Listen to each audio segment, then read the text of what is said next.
Yo mga ante, for today's video tayo magluluto ng carbonara. Ayan, nagpakulo na ako ng tubig, linagyan ko ng asin. Nung kumulo yung tubig, ay, binagsak ko na ang noodles. Ako lang ba yung ganon? Ang paglagay ng noodles ito twist para mag-separate sila mga ante. Ayan, linagyan ko ng kunting-kunting mantika lang. Hindi na yan magdidikit-dikit. And hinayaan ko lang siyang ganyan. Kusa na lang siyang bumaba. Ako lang ba yung nagtitipid ng gas? Kapag na half cook na yung noodles, tatakpan ko yung kaserola, tapos yung apoy ng kalan ko lalakasan ko kapag kumulo ng todo na yung tubig. Papatayin ko na at hahayaan ko lang doon para yung init mananatili sa loob. Kusa nang maluluto yung pasta. 'Di ba?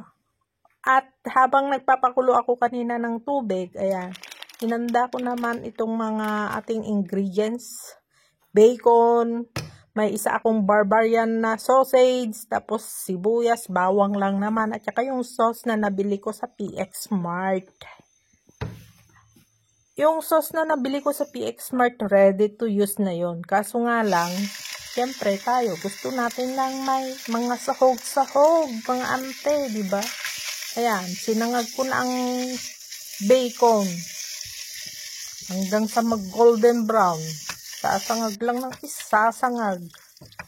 And kapag nag-golden brown na, hahanguin ko yung iba. Magtitira naman ako ng isasangag ko hanggang mag-crispy, mga ante. Ayan, nakikita mo naman, hinahango ko na. And, ayan, nag-iwan ako ng crispy ko pang toppings ko mamaya, mga ante. Tapos, yung pinagsangagan ko ng bacon, hindi ko na hinugasan. Yun na rin ang ginamitan at pinaggisahan ko ng bawang at sibuyas. Yan ante, nakikita nyo, siguro para sa inyo madumi, pero sa akin kasi yung lasa ng bacon nandyan sa palayok, kaya ayaw kong hugasan. Linagay ko na ang bawang, sibuyas. Alam ko yung iba dyan, inuuna yung sibuyas bago bawang, tapos yung iba naman pinagsasabay. Ay, kanya-kanyang style ba? Diba? Ayan na yung barbarian na sausage na nag-iisa. Kaysa naman nag-iisa sa rep. Kawawa naman. Nag-iisa sa buhay. Sama na natin dyan para masaya. Pandagdag lasa din yan. Mabango yan, mga ante. And, ayan. Binalik ko na yung golden brown kanina na pinag-golden brown ko kanina na bacon.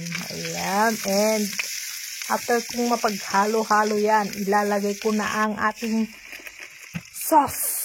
Ayan. And syempre, titimplahan natin. Yung egg and cheese kanina, tinamad na akong magkayod. Kaya, nakakita ko ng cheese na pang sandwich. Ayan. At linagyan ko pa ng fresh milk para talagang masarap. Ala. Ako lang din naman ang kakain. Dinagdagan ko ng asin.